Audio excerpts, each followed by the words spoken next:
les amis, vous êtes bien sur Planète Gaïa TV dans l'émission Le Coin du Bouquin.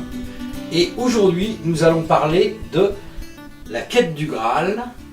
Et tout le monde qui a lu un petit peu des choses sur la quête arthurienne sait que Brocéliande c'est le pays de Merlin et le pays de la quête.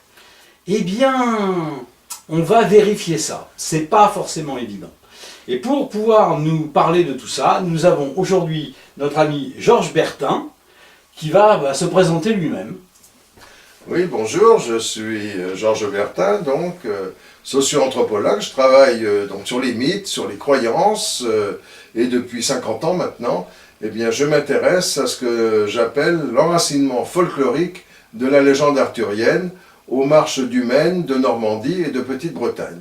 Pour nous, en effet, d'après les travaux que nous menons avec toute une équipe depuis au moins 40 ans, eh bien, les récits arthuriens comportent, tels qu'ils sont écrits au XIIe, XIIIe siècle, un grand nombre de pistes qu'on peut retrouver dans les paysages, dans le folklore, dans les vies de saints, dans l'histoire de cette région des marches du Maine et de Petite-Bretagne, qui était la marche d'ailleurs de Bretagne, définie elle-même par les ducs bretons dès le VIe siècle de notre ère.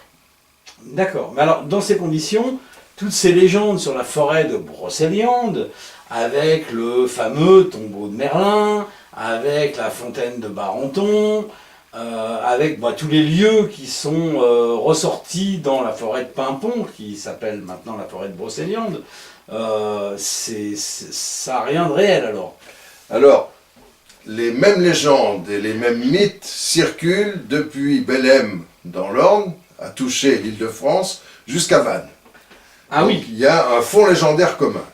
Maintenant, il y a eu une captation de cet héritage culturel, symbolique et mythologique au début du XIXe siècle par des gens qui appartenaient à l'Académie celtique de Paris et qui, ayant une propriété à Pimpon pour l'un d'entre eux, eh bien, ont décidé, motu proprio, eh bien, que tous les lieux arthuriens se trouveraient à l'endroit où ils venaient en villégiature pendant l'été. Il s'appelait notamment Erzard de la ville marquée et quelques autres.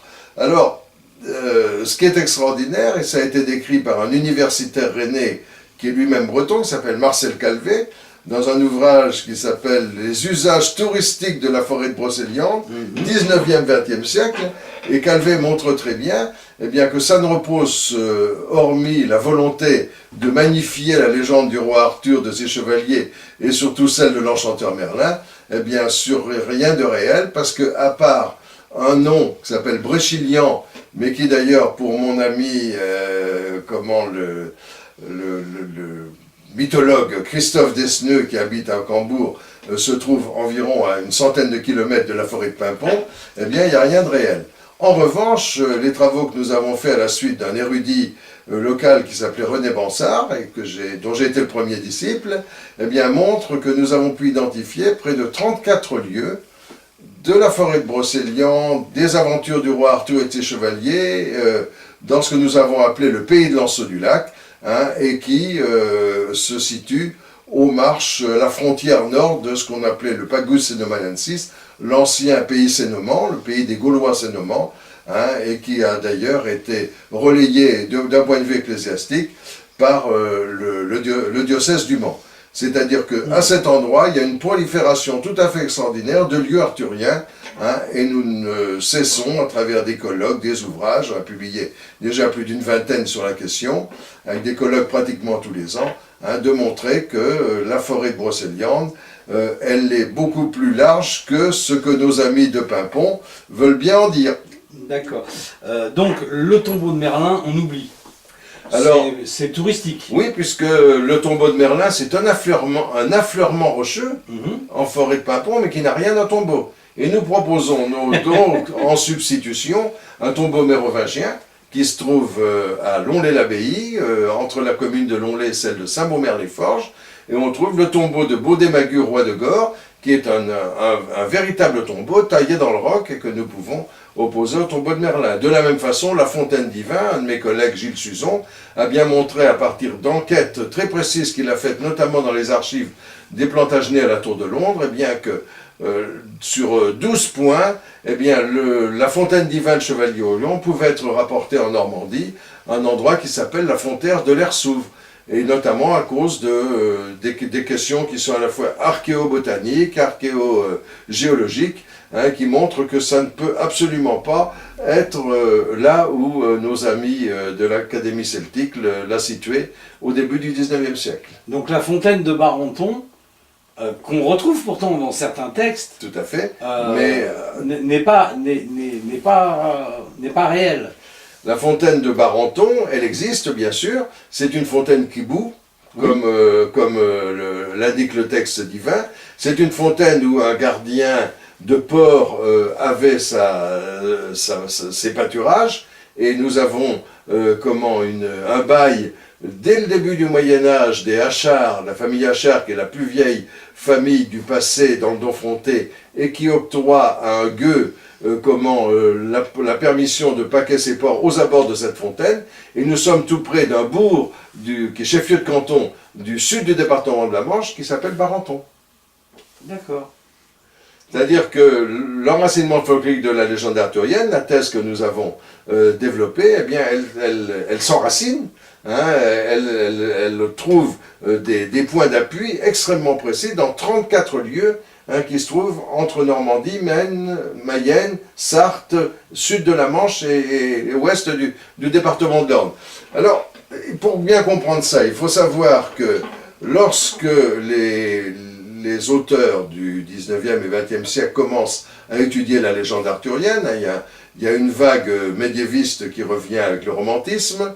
Les auteurs, les érudits s'appuient sur deux types de sources. D'une part, des sources celtiques. Il est incontestable qu'un certain nombre de personnages arthuriens, comme le personnage de Lancelot, mais on peut retrouver leur figure dans celle du grand dieu Lugh, le dieu à la lance. On peut retrouver également le dieu au chondron, le grand Dagda, et tout ça a été transposé dans la légende arthurienne.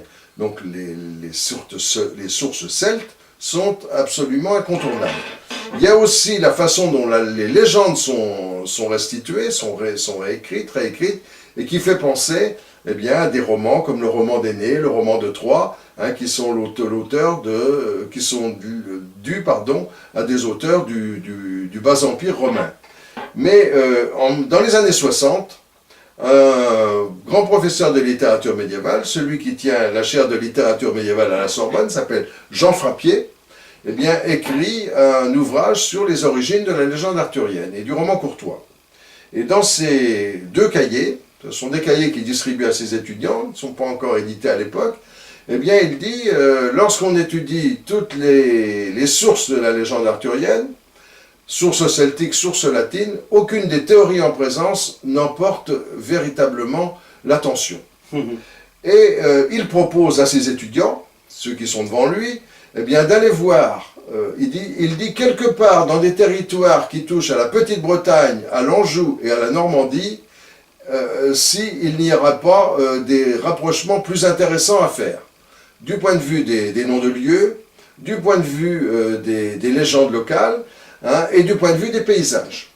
Et devant lui, il y a un jeune professeur qui s'appelle Jean-Charles Payen, qui va devenir ensuite lui-même professeur de littérature médiévale à Caen, et qui boit ses paroles, parce que c'est son maître Jean Frappier, c'est avec lui qu'il fera sa thèse d'ailleurs.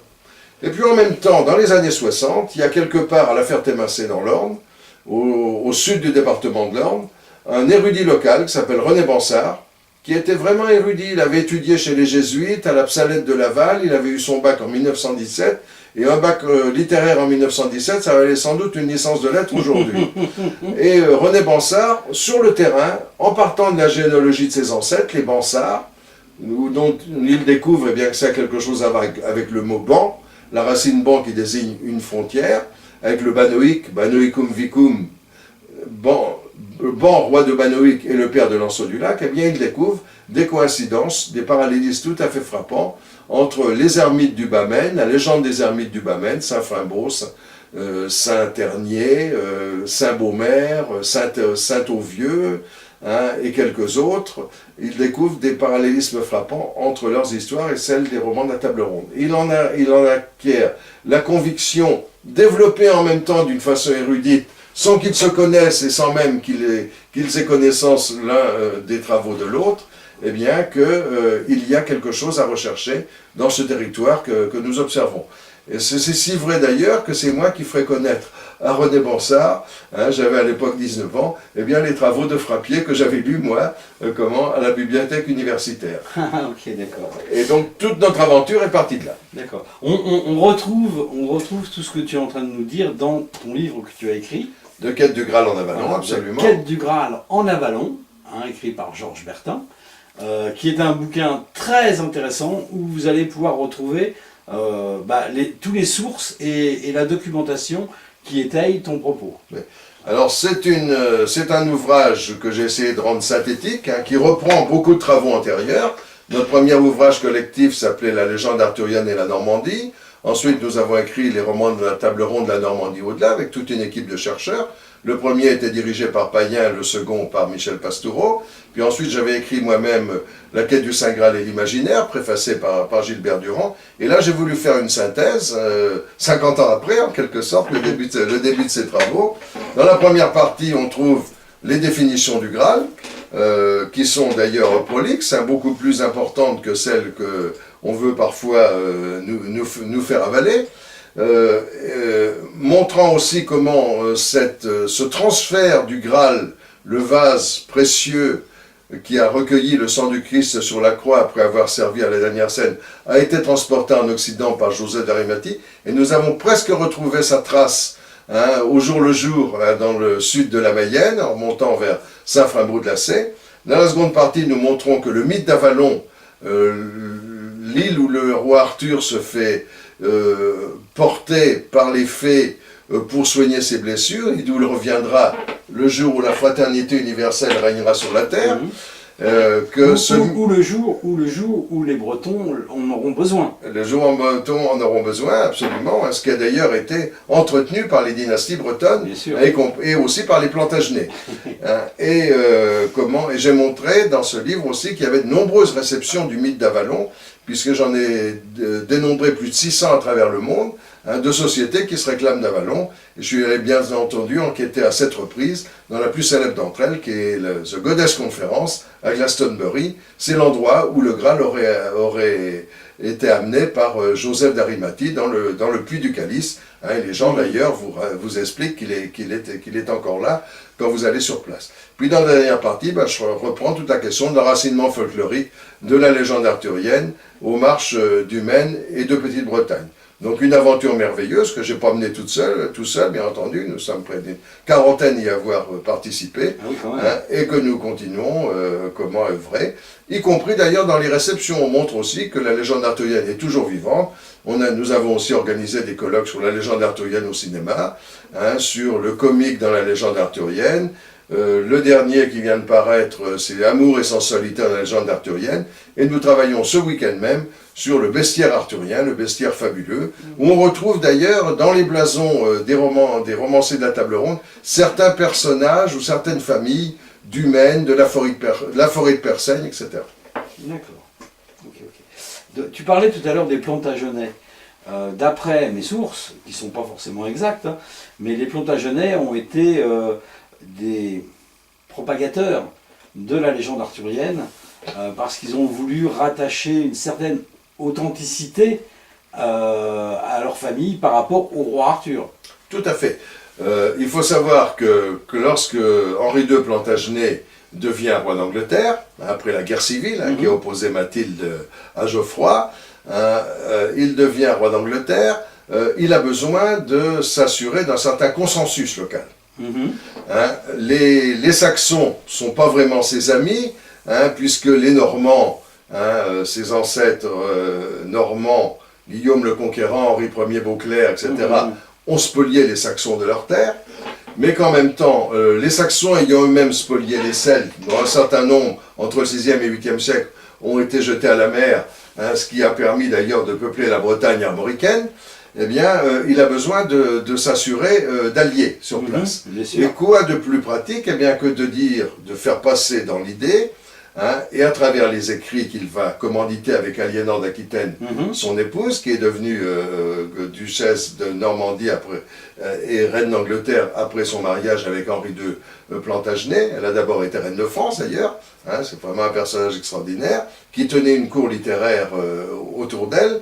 Eh bien, ils vont accréditer l'idée eh bien, que Henri II et son épouse eh bien, sont les héritiers légitimes du roi Arthur.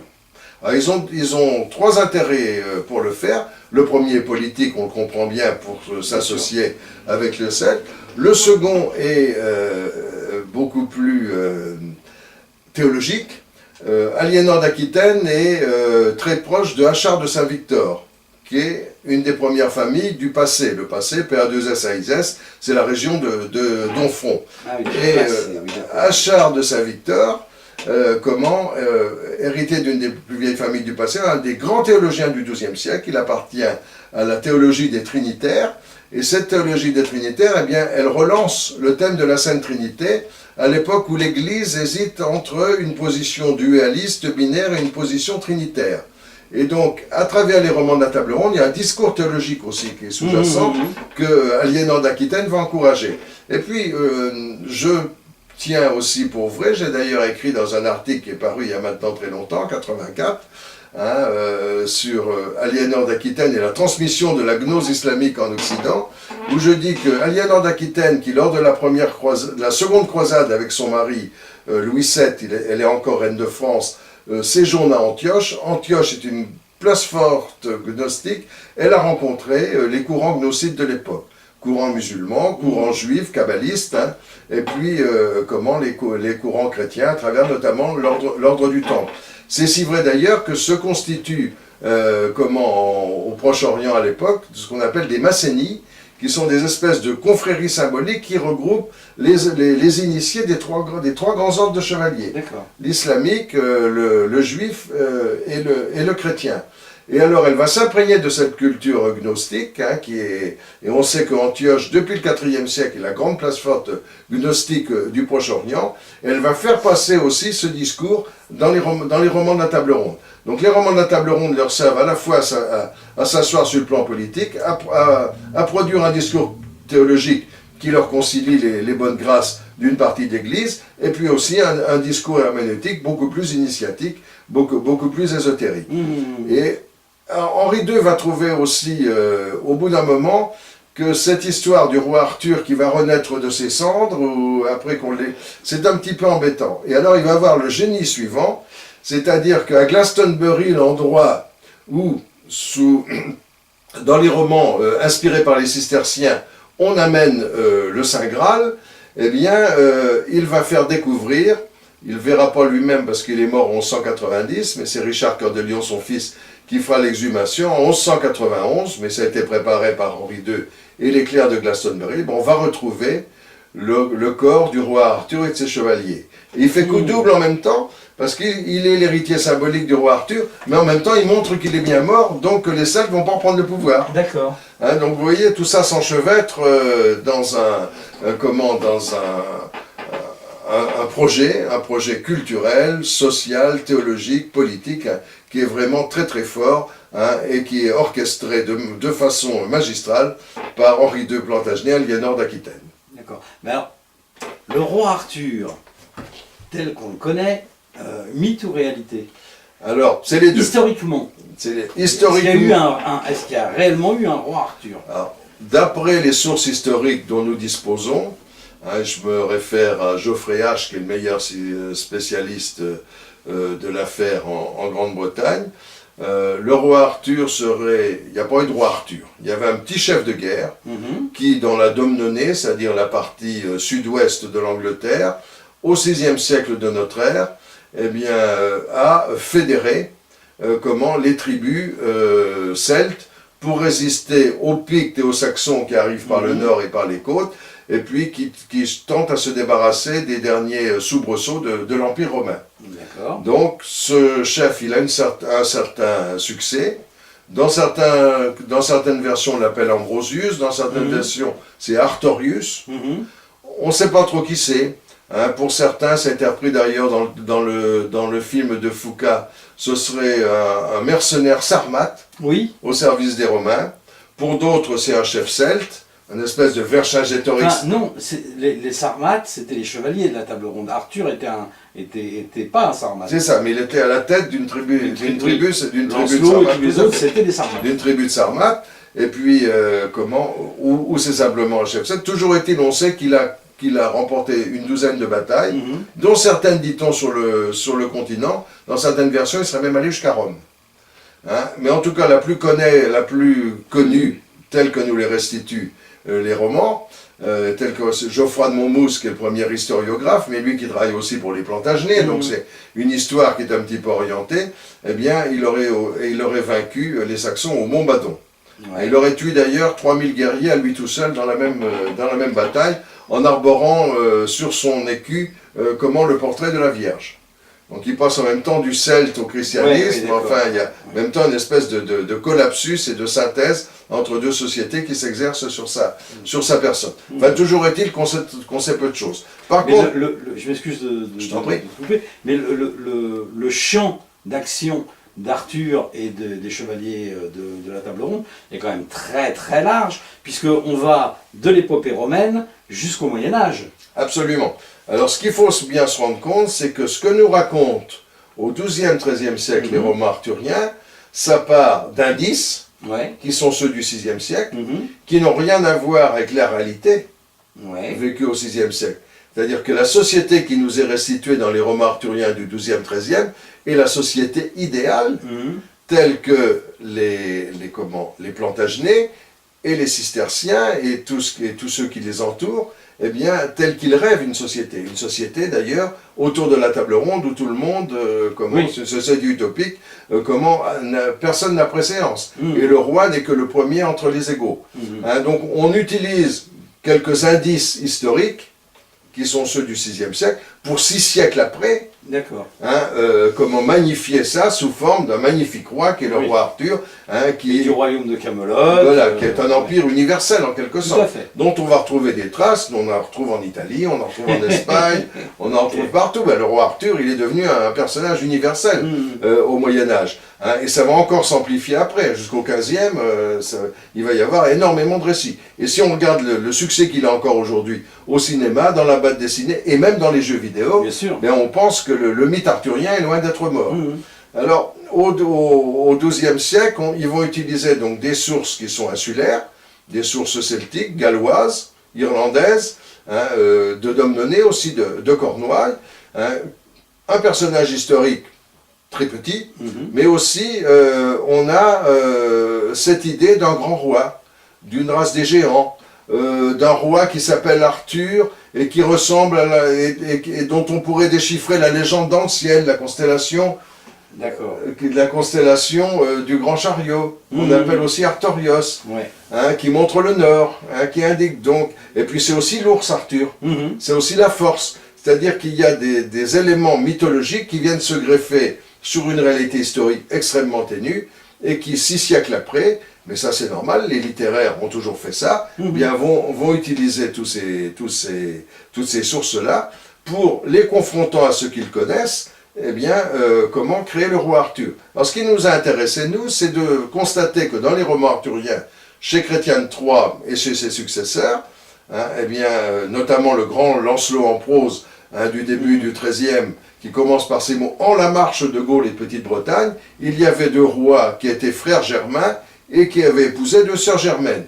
L'un s'appelait Borne de Banoïc, c'est le père d'Arthur, et l'autre Bohor de Galles, c'est le père de Bohor. Vous savez que Galad, le fils de Lancelot s'appelle Galad d'ailleurs en nom de baptême, Bohor et Perceval seront ceux qui achèveront les aventures du Saint Graal. Et qui iront jusqu'au château aventureux, jusqu'à la cité de Sarraz. D'ailleurs, Galad sera directement transporté au ciel à partir de cela. Donc, on a un corpus légendaire qui, aux marches de Maine et de Petite-Bretagne, a été transmis, et c'est tout à fait extraordinaire, non pas par les bardes ou par les poètes, mais par l'Église, à travers la géographie. Et on va trouver chez des personnages comme Frambaldus de Lacaillot, Frimbault de la Sey. Frambaldus, ça veut dire le porteur de l'anse du lac. Frambaldus de Lacaillot, c'est-à-dire le lancier du lac.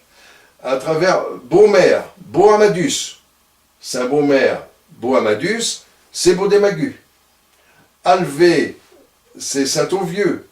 Saint-Auvieux, c'est encore un ermite du VIe siècle. Saint-Ternier, c'est Léonce du Pagus Cernéé, qui est également un chevalier de la table ronde, qui est l'intendant de Bande-Banoïque d'ailleurs.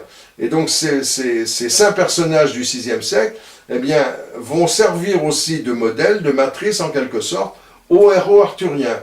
C'est-à-dire qu'il va y avoir un empilement successif, une réalité historique, VIe siècle, des légendes beaucoup plus anciennes, galloises, etc., colportées par les bardes, les druides, etc., qui sont des vieilles légendes celtiques, un empilement celte, un empilement du point de vue des structures latins, et puis les poètes arthuriens qui sont à la cour d'Henri II et d'Aliénor, qui viennent très souvent aux marges de Maine et de Petite-Bretagne. Henri II est né au Mans. Aliénor et lui tiennent cour renforcée à Domfront en passé, dans le département de l'Orne. Ils viennent également à Falaise, à Caen, à Bure, ils passent l'hiver à Bure un certain nombre de fois. Eh bien, ils vont les poètes, les clercs qui sont à leur cour, eh bien, vont utiliser tout ce qu'ils voient sur le terrain, les pèlerinages qu'on fait aux Saints-Hermites, les processions qui ont encore lieu de nos jours d'ailleurs, et tout cela, la procession des lances dans l'ancien diocèse du Mans, tout cela va servir à alimenter le corpus arthurien. Et donc on va se trouver avec quelque chose d'extrêmement composite, auquel vont se surajouter les légendes occitanes et les poésies occitanes, telles que les troubadours qui sont à la cour d'Aliénor vont les utiliser. Et puis même, comme Aliénor, nous sommes en période de croisade, a été en croisade, qu'il y a des liens très étroits entre la croisade, à partir des croisades, entre l'Occident, et puis via la cour des rois normands de Sicile, et via Al-Andalus, à Tolède et à Séville, il y a également des liens qui se font, des échanges culturels, on pourrait parler d'échanges culturels de nos jours, et bien on voit aussi que le roman arthurien va être imprégné d'un certain nombre de choses qui sont le thème du héros chevaleresque, qu'on trouve très bien dans les contes iraniens du 7e, le thème de la table ronde lui-même. Mike Barry a montré que la table ronde est également présent à Séville, lors de la conquête de Séville, le thème du Graal, le thème de la coupe de souveraineté, le thème de la coupe de l'émeraude qui tombe du fond de Lucifer, qui sera repris par le Wolfram von Eschenbach au XIIIe siècle. Tout ça va venir se coaliser. C'est pour ça que je dis que les romans arthuriens sont le premier roman métissé ou le premier roman transculturel de notre histoire. Bien sûr, bien sûr. Maintenant, si on fait un peu la part des choses, il y a deux choses. Il y a le rattachement historique, rattachement des personnes, rattachement des lieux, et il y a le mythe par lui-même qui est un message en part entière. Complètement. Alors qu'est-ce qu'on pourrait dire sur le mythe? On laisse tomber la partie historique et on reste sur le mythe. En fin de compte, le mythe du chevalier, des chevaliers de la table ronde, le mythe du roi Arthur et la quête du Graal, le message qui sous-tend derrière, en résumé, ça serait quoi? Le message, c'est qu'il y a quelque chose qui nous transcende et qui nous dépasse. D'accord. Ça, c'est la quête du Graal. Okay. À partir de moment, à l'instigation de Merlin d'ailleurs, le roi Arthur, qui est sans doute lassé de voir ses compagnons, les compagnons de la table ronde, s'user en de vaines querelles, eh bien, va transformer les chevaleries terrestres en chevaleries célestes. Et donc, il va leur proposer un idéal qui les transcende. Et cet idéal va consister à retrouver le Saint Graal. Mais, problème, le Saint Graal, dans la théologie chrétienne, il n'a pas forcément très bonne presse, parce que c'est un mythe celtique. Ben oui. C'est le chaudron. Oui. C'est aussi comment la procession du Graal, telle apparaît dans Chrétien 3, c'était bien montré notamment par Jean-Claude Nozackmer, c'est aussi un récit sacrificiel très ancien, un récit initiatique. Et donc, les cisterciens qui commanditent les récits de Robert de Boron au début du XIIIe siècle, le Grand Lancelot en prose, le Tristan en prose, etc. Puis toutes les continuations du Perceval de Chrétien. Chrétien ne va pas jusque-là, lui, il interrompt la composition du Graal, du récit du Graal. Eh bien, ils vont nous dire quoi? Eh bien, ils vont nous dire que lorsque Jésus-Christ meurt sur la croix, nous revenons à l'origine, ses disciples, dont Joseph d'Arimathie, vont recueillir son sang dans une coupe qui a servi d'ailleurs au dernier repas. Cette coupe, Joseph d'Arimathie va la prendre avec lui. Et puis, il est enfermé par les Juifs, comme étant disciple du Christ. Il va passer 13 ans en prison, sans recevoir aucune nourriture de l'extérieur. Les Juifs espèrent bien le faire mourir. Mais il va se nourrir du sang qui se renouvelle sans arrêt du Graal, et c'est Vespasien qui le fera sortir parce que un de ses fils aura été guéri par un disciple du Christ. Et à ce moment-là, il part vers l'Occident en s'entourant de 3 maris, les 3 maris, et les 3 maris, dont on trouve la trace d'ailleurs à Montsûr, qui sont Marie l'Égyptienne, Marie de Magdala, ou Marie-Madeleine, et puis Marie de Salomé. Marie-Salomé. Les 3 maris, Marie-Salomé, Marie de Magdala et Marie l'Égyptienne, vont accompagner Joseph d'Arimathie. Dans certaines versions, parce qu'il est trop vieux, c'est son fils Joséphée, qui est le premier prêtre du Graal, enfin peu importe, jusqu'en Occident. Et ce que nous avons repéré aussi, eh bien, c'est... D'après la légende Sainte-Marie de la Mer. D'après la légende des Sainte-Marie de la Mer. D'après une des légendes. Une des légendes de Sainte-Marie de la Mer. Mais on retrouve sa trace dans le sud de la Mayenne, à la cathédrale du Mans, où Henri II avait fait cadeau d'un Graal aussi, quand il est rentré de croisade. Et on retrouve jusqu'au précieux sang de Fécamp, puisque à Fécamp, on conserve une ampoule du précieux sang. Et à Fécamp, ils passent la mer, et ils arrivent à Glastonbury. Joseph d'Arimathie plante son bâton. C'est le mythe de l'aubépine qui fleurit en hiver, qu'on peut encore d'ailleurs observer aujourd'hui, mais il paraît que ce serait une fosse, qu'elle aurait été détruite entre-temps. Enfin, peu importe, le mythe existe.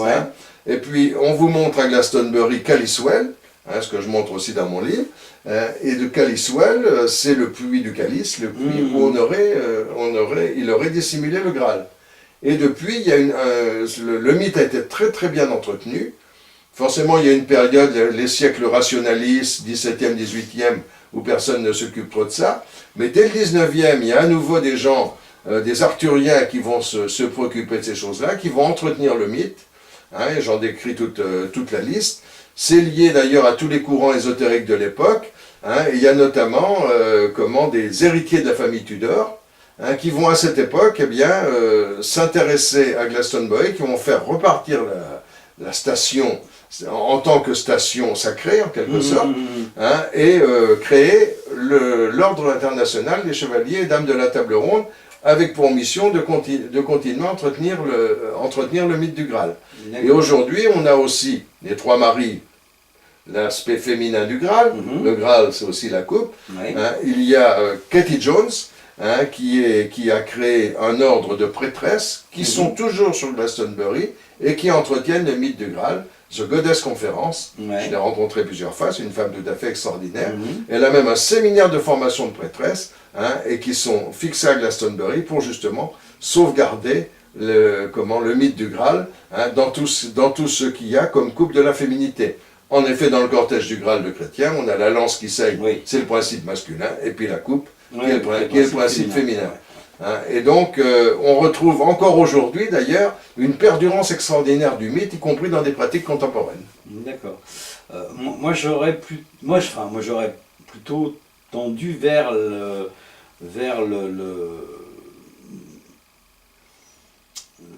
comment dire ça, vers ce mythe qui serait que la quête du Graal, toute l'histoire bâtie autour du Graal, serait en fin de compte la transmission de la légende celte pour aller vers le christianisme. C'est pas faux. C'est pas faux parce que le récit de la manière de faire passer la pilule. Voilà.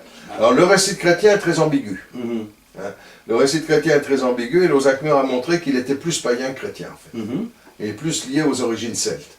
Oui. Hein, le chaudron qui ressuscite les morts, hein, qui assure la longévité, l'immortalité, etc. Hein, donc là, on est véritablement dans un mythe de régénération et de résurrection. Et il est vrai qu'à partir du XIIIe siècle, dans les continuateurs de Perceval, qui eux écrivent sous l'influence de l'Église, notamment les cisterciens jouent un rôle majeur dans l'affaire, eh bien les récits vont se christianiser. Les récits vont se christianiser et on va avoir de moins en moins, on va remplacer par exemple le sang du Christ par une hostie. Oui. Il y a même de certaines versions, on voit comment le Christ surgir du Graal au moment de la procession. Oui, j'ai vu ça quelque part. Donc il y a notamment dans le manuscrit du Mans, hein, que j'ai longuement étudié aussi. Mais ce qui est intéressant, au XVe siècle, Saint Thomas Malory va faire une synthèse de tout ça. Mais ce qui est intéressant, c'est qu'à l'époque du fin 19e, début 20e, les mythes païens, d'une certaine façon, vont ressurgir. Oui. Vont ressurgir et vont, comme si d'une certaine façon, la période, la parenthèse chrétienne était un petit peu mise de côté, hein, pour retourner aux sources mêmes de la légende arthurienne. Oui. Hein? Alors il y a bien entendu, si vous allez à Glastonbury aujourd'hui, c'est extraordinaire, il y a toujours l'abbaye de Glastonbury, qui était une des plus grandes abbayes cisterciennes, bénédictines d'abord, d'Angleterre, hein, où on a retrouvé la cour du roi, le tombeau du roi Arthur et de la reine Guenièvre, tombeau fictif bien entendu, oui, bien sûr, comme je l'ai indiqué tout à l'heure, mais on trouve à côté un extraordinaire melting pot de pratiques culturelles, spirituelles les plus différentes. C'est-à-dire qu'il y a à la fois du chamanisme, du druidisme, la Goddess conférence avec plutôt des religions initiatiques autour du féminin sacré, mais on trouve même aussi du yoga,